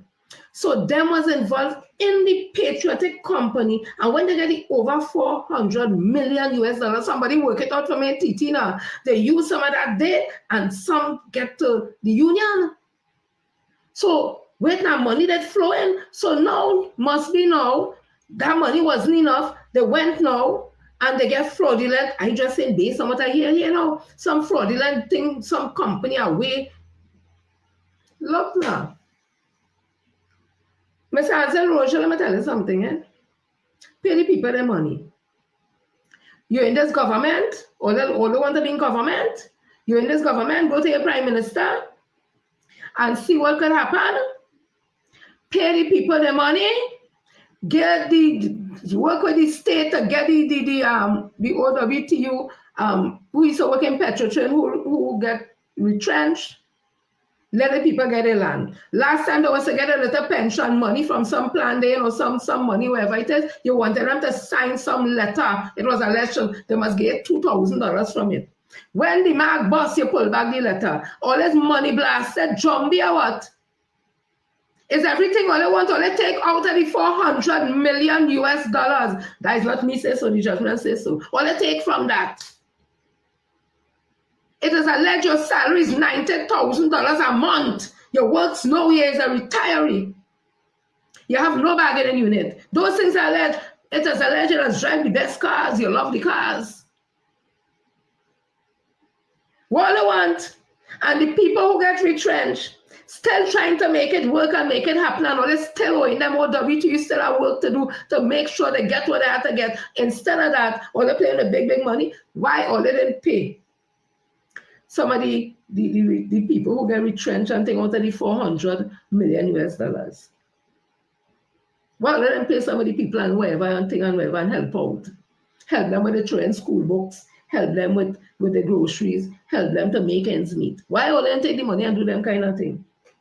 All they alone no money. But let me tell you something, this is year 2025, year the Jubilee. All the wrongs will come out on top. Everybody will see everybody, you know. If you're not on the right side, the wrong side, you're going to be shown up. So everything, the chicken coming home to roost, Mr. Roger. You can't win this case. It's all day. And that Minister Cesar, you're supposed to retire immediately. Mrs. Kamala Bissassa supposed to retire you or remove you as the minister from that ministry. They just be a member of parliament because people vote for you. She's supposed to take away that from you. Because that, in my opinion, is a dishonest move. But the UNC seems to be a place where every port does be far. I reach serving love you. I reach sending love from. Oh my God, I nearly say you put up vagina. Yes, I want to know where the hell you know reach and sending love from your vagina. It's not that kind of show for me. Patricia, but I see it's Virginia, I mean, right? It's always good to read properly. So my point I was making is that all you get caught. All you get caught, Mr. Roger, Ozzy Warwick. I always look at that young man as an intelligent man to take over the OWTU, but failure, boy. You fail with that one, boy. Mr. Cesar, Minister Cesar, you're supposed to remove from that ministry, but it ain't gonna happen. Let me see what's going on with this. Or they can't hide from this and this, over 400 billion US dollars. Oh, Jesus, Lord have mercy. And let me tell you how all they get in a refinery. Here what currency Passad say. Or they really not getting. I'm gonna feel sorry, you know. I don't want to feel sorry for all, you know, but or they really ain't getting that because you let the paper go for over 400 million US. Or let it produce false document and all kind of thing is alleged. Now here what the ex-minister Karen Sipasad Bechan is saying. This is in the Guardian 22 hours ago. Energy expert and former energy minister Karen Sipasad Bechan says there is a need for a reputable international investor to reopen Petrotrain Pointe Père refinery. Well, based on this judgment, Roger, all is not international, I one, and two, all is not reputable. Not with that judgment, so only out of that. And no reputable investor want to touch all with a 10-foot pole when they see that judgment come out. So all the hopes are getting a refinery, Roger, it done. But all they support the PNM government, Luando take over the thing, Petrotrain workers would have get back, or they could have been inside and out to make sure, or they make agreement with Luando that the workers and them who they hiring back, Petrotrain workers who still have workable age and have the experience and all that thing. You cannot do all them kind of thing. People would have been working, money would have been running again. Or they hold on to the UNC because the big thing will come out here now. You certainly ain't getting on patriotic, you certainly ain't getting no refinery. She said her comments flowed last week. Her comments flows as follows. Her comments follows last week High Court ruling, which indicated that the Oilfield Workers Trade Union, and they say, and I didn't read, God is my witness, I didn't read this before. So let me say it again. Her comments followed last week High Court ruling, which indicated that the Oilfield Workers Trade Union and its associated company, Patriotic Energies and Technology Limited, have been held liable for over US 400 million in loans is secured for its bid to acquire the refinery after it was closed. The loan centered around two agreements entered into by KCL Capital and the OWTU through its then trustees Ozzy Warwick, Raymond Huggins, and now Minister in the Ministry of Energy, Ernesto Quesada, between November 2019 and 2020. Me a reading no more. This says it all here. Well, you don't have a hope, but thing does come back. Karma, you know, the ass is karma, not karma, you know, karma. You know, the ass, Roger. Only to blast, still wicked. So as on the union, let me go in the union thing one time, the two blast, still wicked. So PSA just holding on to, I don't know what they're holding on to. But we're in this position because of this stinking dirty man, this dirtiness here, Watson Solomon. You can never see me in the face, I go call him that and say, hey, you're that dirtiness, your nastiness like you are we so, and he know I go tell you that. He know very well I go tell you that. And when he go say, comrade sister Frederick, this man are we in this, listen to him. That all public servants, all workers in the country know that the government has made an offer. I have not even looked at the offers yet, and they have made one. And I will look at it next year. I'm not worrying myself right now because I know they are on folly. When we look at it next year, we will decide whether we will accept the offer or not. So that's what I'm saying for. Right? That was in 2019. He said he got an offer for the period 2014 to 16, and he refused to accept it. He said in 2020, you look at it. 2020 come and say, I did promise all I don't look at it, but I ain't studying that now. Because you know why? He was a politician. Just like Ernesto and them. Politician. Them is about being the employers. Them don't want to be no employees. So them don't care about workers. Where's the union to stand up for workers now? I call not Mr. Prentice. Mr. Michael Prentice amalgamated union. I calling you out. I hear you for a while. I hope everything is all right with you, sir. I calling you out. Where's your take on what is really going on in this country with these unions and them? Where the unions and them have been compromised. I would like to hear your take on it, sir. And what is your take on the CPEP workers and them? 10,000 one time. They are daily rated workers. How you feel about that, sir? Listen to this next dirty, stinking one, this red nigning one. But listen to him. We can make a government and we can damn well break a government. The theme of today's gathering may concern the sitting government.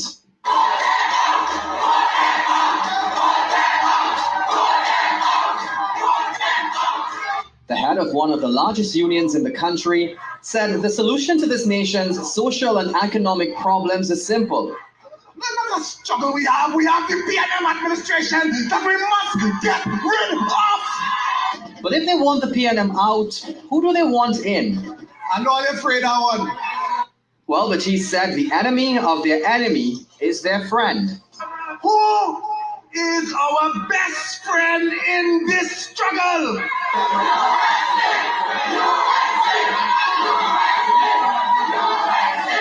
But the PSA is not standing alone in this. God don't like evil. The PNM is evil. Rowley is evil. Ansel Roger warned workers that the labor movement and the country cannot take another PNM term in office. But the Petrotrin issue had him particularly upset. Remember, the OWTU is attempting to buy the refinery. We see where Rowley is entertaining some Indian businessman. That man is Naveen Jindal, who, according to the Office of the Prime Minister, is interested in the potential of the refinery. The Oilfields Workers Trade Union will not stand idly by and allow anybody to walk in here and take over that refinery. In fact, they're throwing down a challenge not only to the Prime Minister. The fellow who said recently he's humbled because he got sick. Humbled with backside, he happy. The JTAM leader is challenging both Minister Young and Dr. Rowley to a national debate on the closure of Petrotrin. We on one side, and they on the other side. And the people of Trinidad and Tobago, they in rapt attention. And we will show, definitely, how they had absolutely no reason to close Petrotrin. Now it's important to note that in 2014, the JTAM leader called on the population to vote out then Prime Minister Kamla Prasad Bisesa. Akash Samaru, CNC3 News. Roger, God don't like ugly and wickedness. Roger is a wicked, ugly, wicked man. I said wicked 2 times. Based on that judgment, I come and all you talk on that platform. Here how you are so sanctimonious. Today you have to pay back OWTU over $400 million or a borrow from a lending agency, Roger. Or they run Jindal and they talk about, oh, and the UNC who you want. And I feel, listen, I see my comrades and they anything but UNC. Well, all that UNC now, UNC sent over 20,000 people already. They didn't even make good 3 months in office yet. What they say now? And the man who chain all that, he's a member of parliament now, he's in the Senate. He's a minister of labor. You think he care about all that? You think he care about all that now? All they did him a favor, all they support him, and all they chop it out. UNC, now people lost in the work every blasted day. And just so we might end up by the IMF. All they happy now? Roger, all they wicked. But karma, you ask this wrongs. Not Kamala, karma. Everything coming out in the open now. You're talking about Young. When Young had was to save your blasted work. They didn't want to talk to him with so little disrespect. He was happy for him to take your case. Hey, you. Okay, boy. Let me continue. So there's the heads of CARICOM government in CARICOM, have the heads of CARICOM. Meaning all prime ministers and heads of government in the Caribbean. Kamla Prasad Bisesa to skip summit as the prime minister. Now, Kamla Prasad Bisesa does not have a good history with CARICOM. You remember her, we are not an ATM machine statement. Coming out of that in 2015, Dr. Rowley, 2016, Dr. Rowley was invited, we heard Andrew Holness, that's his name, the Prime Minister of Jamaica, when they were bidding Dr. Rowley farewell, that there was a situation in Jamaica that had to be attended to because Jamaicans are pulling all the goods off the shelf because they buy a large percentage of our locally produced goods. So we make a lot of money, GNP, gross national product, We make a lot of money from selling our domestic products here, send it over there, we make monies from that. And the doctor only had to go across here and smooth the waters and everything was okay and whatever it is. And she has a history of a kind of behavior with these people in the Caribbean, CARICOM. Now, the dress she hosts, she did walk in very good, although she back look about 5 hunchback. She quite here and all she back across this, also she looking like she's so. Anyways, she look nice in the sari and thing. I must say that, they just put she way good. I don't know what they just get she to hold up, but they just put she way good. Whoever does do she make up the hair and the clothes, they just put where the woman good. Get she that. Anyways, this year was walking, you know, had celebration for the Indian Prime Minister, and he was all over the place, like in himself and all, and now you can't attend the CARICOM heads of government. You come back in office, your first meeting, and you had chuff and them out there. Chuff talking and start choppiness. Guys who want to send to represent the chuff, and the next one looking like the bodyguard from a bad movie of some bad movie or boxer outside, you know, them bouncer outside a club, looking like one of them, like the minister, the honorable minister, and the next one looking like if rum cure him. That's the opinion I given it, people. It's them who went to CARICOM to speak on we behalf. I had free time, I'm up and I say look like. I said look like. I didn't say they are. So I said chuff. And the next one looking like a bouncer outside some dingy club or some kind of dingy bodyguard something. The suit's always looking. And the next one looking like rum Kiohi. The face also looks screw up, like leather when you soak it in tea and it get dry and hard. Opinions are given. So as I was saying, Kamla Prasad-Bissessar didn't go to the meeting. She said, I'll tell you who she sent already. And according to the Minister of Foreign Affairs, he said Prasad-Bissessar sent written greetings to Jamaica Prime Minister Andrew Holness and briefed her new ministers and her administration approach to regional relations. She also held virtual discussions with regional leaders ahead of the meeting on key issues. How are we to confirm that? I live in that writing. They say Alexander is to meet with this one and that one. I cringe. I really cringe thinking about it. The visual. So she ain't got anything. So hear what this person have to say about that. Which to me is a very big disrespect because they just see her 2 days ago, 3 days ago, you're all up in the airport. Hail the king, come in. That was an Indian event. That, in my opinion, I give him an Indian event. That wasn't for the whole country.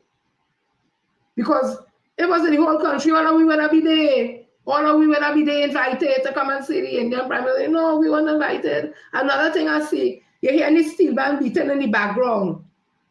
You didn't show the steel band at all. They had playing some in the background. But she carried Prime Minister Modi to watch the Tassa. He had custom seen Tassa. Tassa came from Persia and came down into India, so he knows what is Tassa.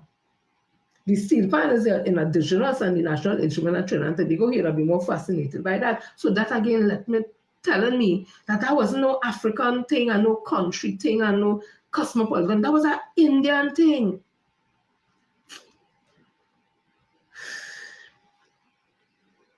So let me just read this quick because I'm going to wrap up there. Oh, was Johnny Brown. So listen to this, people. I ain't able to. Come now, man. Hey, Toby, look. I got you your dog chow. New mouth-watering recipe. I would like to see an explanation. I don't know what the public thinks. I'm hoping that this is just a one-off. One would expect that the Prime Minister would go to these meetings. So I'm hoping that this is just an odd event and that in the future that we will see the presence of our Prime Minister there. So, we just have to wait and see. The Prime Minister's decision not to attend the upcoming CARICOM meeting in Jamaica is troubling to the international relations expert, who notes There is a reason why the meeting is termed Heads of Government. Trinidad plays a pretty important role in CARICOM so that if they have critical decisions to make and they feel that they need to discuss them with the Prime Minister and so on, and it's difficult to discuss this with a minister who may have to be going back and forth to the Prime Minister to get a final decision, you see, so that it's not very convenient to discuss some of these things just with a minister present. You would need probably the presence of the Prime Minister to fully discuss these things. He further notes the CARICOM Heads of Government meeting comes mere days after TNT hosted the Prime Minister of India and presented him with our highest award, the Order of the Republic of Trinidad and Tobago. It's not really a justification for not going to the meeting. I think these things have to be planned in such a way that you make enough time to between these meetings. And if you're planning to have Mr. Modi here just before the summit, you would arrange it in such a way that you can get to Jamaica in time for the CARICOM meeting. So I don't think that really should be a hindrance. But as I said, I don't have all the information. I can't say definitely what took place. Dr. Gonzalez says there are issues which will arise at the meeting, which TNT has vested interest in. We have, for instance, the OECS countries. At least some of them are threatening to opt out of CARICOM, or some of them want certain changes in the single market and economy. So that I would think that that's an important issue, especially for Trinidad and Tobago, that export a lot of its manufactured goods to these countries. So that the whole question of the unity of CARICOM is at stake here, and that an issue like that, I think, the presence of our Prime Minister could have an impact. Also think that there's the issue of the United States tariffs and what the United States is doing in the region. I think that would also be an important issue that would be discussed at this meeting. And again, here I would like to see a united CARICOM stand on this question, and what are we saying towards the United States. Meantime, leader of the Movement for Social Justice, David Abdullah, has joined under the banner of the Assembly of Caribbean People, which is calling on CARICOM to take action against Israel for their acts against Palestine, including but not limited to lawful sanctions, as well as the suspension of all cultural, sport, economic and trade relations. Renessa Cutting, TV6 News. So when Chuff and them across there and trying to explain to Akar Sam why the Prime Minister not there, that is failure, boy. A real failure. She now was hosting the Indian Prime Minister. Why she wasn't there? But we could speculate probably she ain't able with that 2 days or whatever Moody thing that was a stretch, you know. Now to go to Jamaica and top all of that, they want to vote for, and that's want to stay home and board of exit PNM, I ain't voting. All of them is the same. PNM would never fire 20,000 people or 10,000 people because never. But the two parties is the same. All of them I keep telling all you why I'm saying that this thing was not for everybody. I want all to watch this carefully. The girl is talking here, but I really want all to watch the video that she's complaining about. Look at it and all you can tell me. I now watched a video it was touching, and I felt that it was racism in a kind of way, because what's this?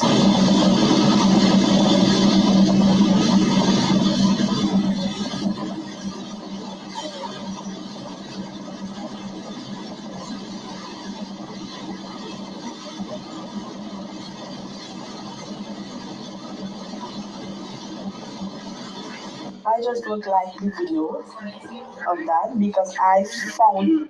Right? Oh, let's see that? That woman in white. I think they say she's a protocol officer. You should take the little African child and pull him to the back of camera beside the sister, and she closed by the gap. And the two little Indian children, she makes sure they come and stand up next thing. I don't know if somebody talked to she after whatever, but they say they bring back the little African child and put him there. I want to say this, right? People can say, oh, you're making up thing and it's true. Let me tell you how it's a no make up thing. You see when Prime Minister Moody hold him by his hand and put him so, and then thing him so, okay, all right. But then she actually, the woman in white, hold the little boy and take him and pull him behind Kamla Pasabi Sessa, where she needed to do that for. Because after that, somebody talked to she, they had a photo picture, they pull him back also. I want to ask some of the African people, what does put all the training them thing for? And then after see the interviewing this little child by himself, where was his parents to be interviewed? The reporter was wrong to interview that little boy without his mother, his father, his caregiver, because as a child. To try not to make it look like how you feel. And the little boy won't understand what go on there. He's so happy to be there and they bring him out and whatever the case. He don't understand what happened there. How they pull him and put him back. And next the child might have shrug off the damn hand and pull back themselves and come back in front. So they're lucky they didn't get one of them kind of trend. But my point I'm making is, what does push up all the trend and them things for? Huh? You see that had anything to do with African people in this country, or Syrian people, or Chinese people? This is the whole Indian thing. Where you send your child there for? To get that protocol officer supposed to get disciplined or removed from that position, because as a protocol officer, you ain't even supposed to operate like that. But then I remember the last time when I was in office, understand when the last foreign affairs minister went up in foreign and he see the African people, plenty of them lost their work because they don't want no African around. It was alleged. What does carry on the training them places for?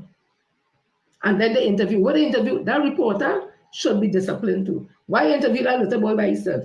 His mother or his father, whoever the hell bring him there, should have been there to talk, because he don't understand what went on inside there. But they're trying to cover it to make it look like, well, the little boy don't mind. It's not the little boy had a mind as we, because we understand what that meant when that Indian woman, I said it straight, that Indian woman pulled the little African boy who went to meet the Indian Prime Minister and pull him in the back. And the two little Indian boys and the white, they're well presented. And then somebody must say, whisper to she and say, she pull him back and put him back inside there. So all the good old years. Let me continue.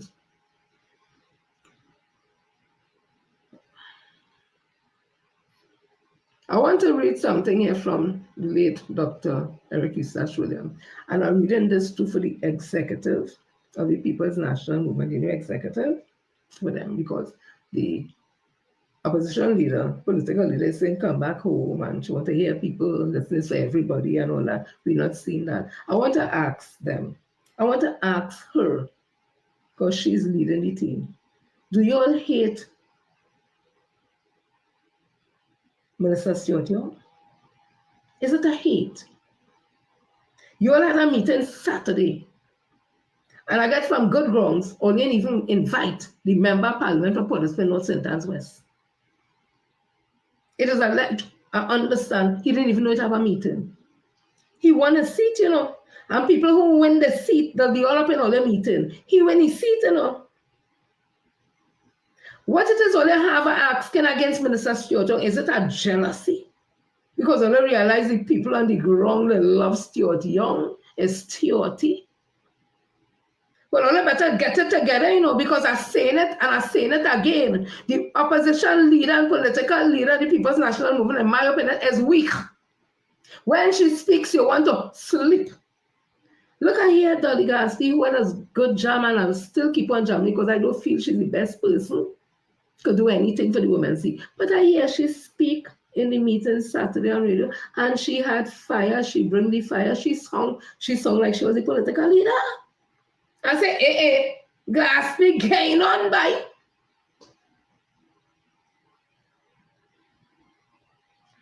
That energy that you bring, opposition leader, political leader, that low energy, we don't need that right now. You know, we need energy.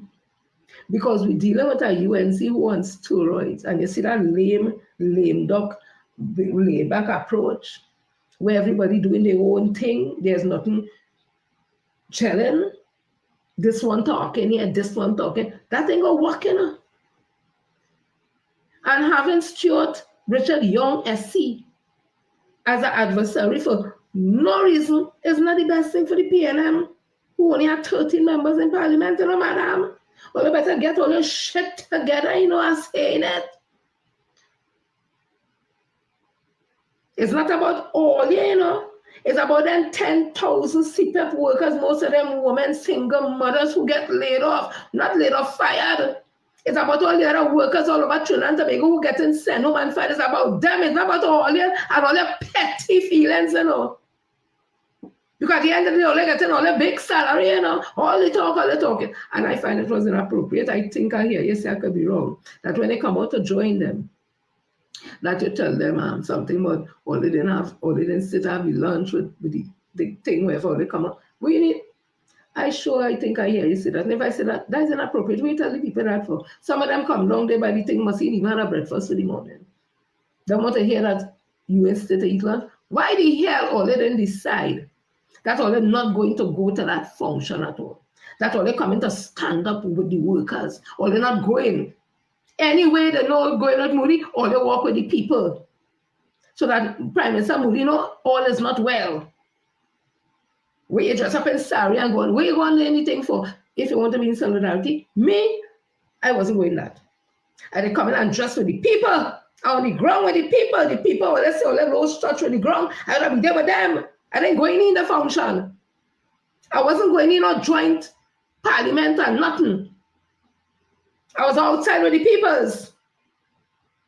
With my little sign in my hand, yes, that is with the peoples. This is what Dr. Eric Williams would have said. He said, Eric Williams, History of the People, Trinidad and Tobago, 1962, page 279. Together, the various groups in Trinidad and Tobago have suffered together, they have aspired together, they have achieved. Only together can they succeed. And only together can they build a society, and can they build a nation, can they build a homeland. There can be no Mother India for those whose ancestors came from India. There can be no Mother Africa from those of African origin. There can be no Mother England and no dual loyalties.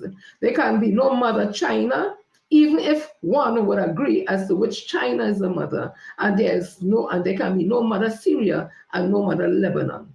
A nation, like an individual, can have only one mother. The only mother we recognize is Mother Trinidad and Tobago, and mother cannot discriminate between her children. Why are they discriminating between Stuart Young or Foster Cummins? Stuart Young, Niall Gaspy. Stuart Young, Scotland. Stuart Young, Gonzales. Stuart Young, Marcel. Stuart, and I can go on and on. Why are they discriminating? The founding father of this party would have laid it out there. Why are they discriminating? And I want to end by saying this. I want to ask all if you are change makers, not the change maker, because I don't know who is the group called the self-change makers, whether it's one person, 10 people, 1,000, I don't know. Change maker. A change maker is someone who actively works towards positive change in their community or the world. They identify problems, envision solutions, and take action, often collaboratively, to create a better reality for others. Change makers are driven by a desire to make a difference and possesses qualities like empathy, leadership, and a willingness to collaborate. Change makers recognize issues or areas where improvement is needed, whether it's social, environmental, or other challenges. They don't just see problems, they also imagine alternative, positive outcomes and potential solutions. Change makers don't wait for others to act, they take initiatives, whether it is organizing events, starting projects, or advocating for change. They understand that meaningful change often requires teamwork and building relationships with diverse individuals and groups. Change makers are driven by the desire to create positive and lasting change for the benefit of others. This can include social entrepreneurs, community organizers, activists, or anyone who takes steps to improve their surroundings. In essence, a change maker is someone who is not only aware of the world's problem, but also actively working to make a better place. I am a change maker. Are you? I'm asking again. Are you a change maker? Let me see all who bounce up. And let me Call out everybody. Wish them a blessed night. Give me a minute. I'm just waiting for it to load. So I want to say special good night to. We have 260 people locked on Bounce Up. Thank you all so much. COS, Margaret, Marlene, Chris, Judy, Diana. Ooh, the conversation will be hot, you know. Mr. Gibson, Annette, Owen, Jones, who again? Jonique, Althea, MH37. Who again we have here? Sadina. Thank you all for always staying locked on and tuning into Faxes. Hear me Faxes. Let me talk the thing. And on the wonderful network called Bounce Up. Let me see all who here. So Keith, Mavis, Guyana, Lisa, Alice, Fitzgerald, Ruthville, Nesta, Zara, Rhonda, Dandy, Karen, Laura, Sandra, Lester, Pauline, Kathleen, Lioness, Angela, Anne-Marie, Hollister, Joanne, Melka, Herbert, Curling, Veronica, Jennifer, Brian, Cheryl, Joanne. So it's Joanne and then Joanne with the E. Joanne. I just been funny. Shirley, Jamala, Lorna, Sandra, Arlene, Donna, Nina, Rosie, Florence, Katyan, Hadara, Derek, Carolyn, Charles, Emmeline. I want to thank you all again. And Mona, I want to thank you all again for staying locked on, tuning. So let me talk the thing. And I will continue to talk the thing. And again, I am a change maker. Are you? I'm not speaking about the group I've been writing all those and putting all the information. So please, they don't listen good. Next thing they go and go, we now know who is change makers. No, it's not me. I say I am a change maker and I read the definition of change makers. Are you a change maker? Please be, because we need change makers more now than ever. Yeah, we have a crazy on steroid UNC, in my opinion, to deal with. We need all hands on deck. And let's stop the hate and Stuart Young for me, please, Madam Political Leader, and all of the MP and all the senators. Well, they can't make it without him. It's a team. You all should be working together as a team to bring back this country. Our founding father said it. All races are welcome. Yeah? So people have a blessed night. See you all on Wednesday. God's going to come with something for something. You this is your judge and sister Jenny, Auntie Jenny. If you want to get a foreman, it's edition for fetching. Another edition, let me tell you thing. And I love you too, Donna, Celia, and I love all my peeps. I love, oh God, Laura, I see her. I come in just now, Laura. Oh God, she harassed him all this. All they don't know this lady. I diamond real Lulu friend, eh? She's not easy. Donna, I love you too, and I love everybody else. Fitzgerald, isn't he selling culture getting a pension? Listen to me now. Them is money jumpy boy, and they don't be looking good at all, you know. Them have to have money because no woman is running into them just. Them have to have something for a woman to say, we have. Because nobody is just running into them just so them have to run down money. The body is good, they don't look good, and they must not even smell good either. Anyway, people, I'm going. Have a blessed one. Love you all. You're welcome, Cheryl. I'm going.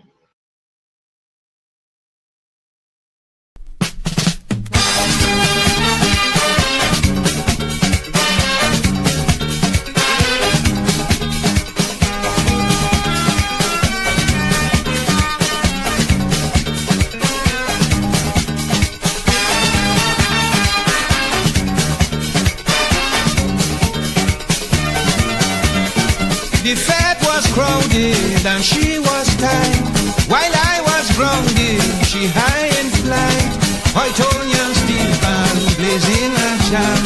She turned, she bam, licking me down. Don't do that, don't do that, don't do that, girl, don't do that. Don't back on me, don't back, don't back on me, don't back. Dancing with you, man, you only jamming down with hand with your bam bam. Don't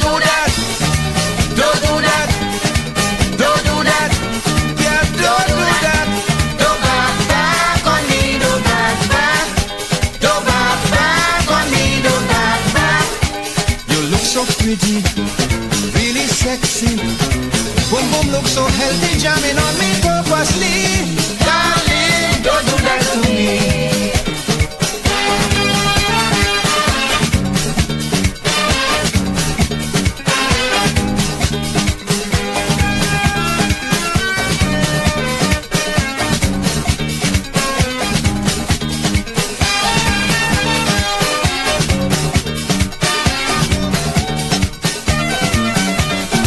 If she was serious, I wouldn't complain.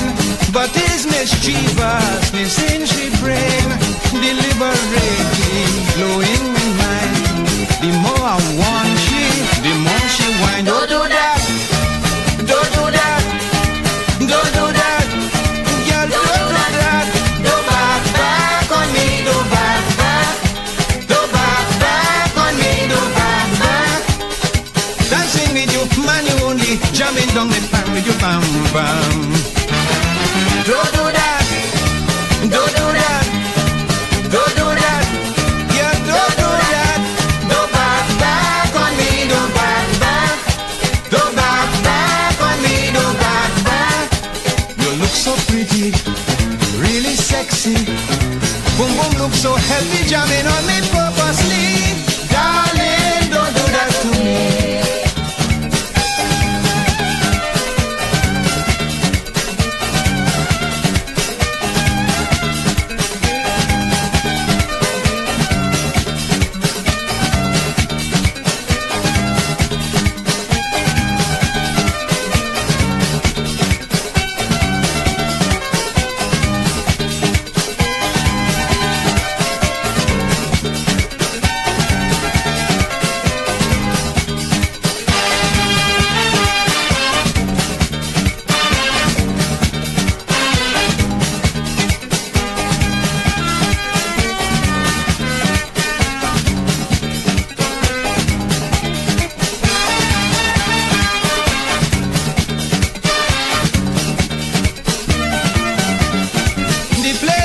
Jam jam with no more space.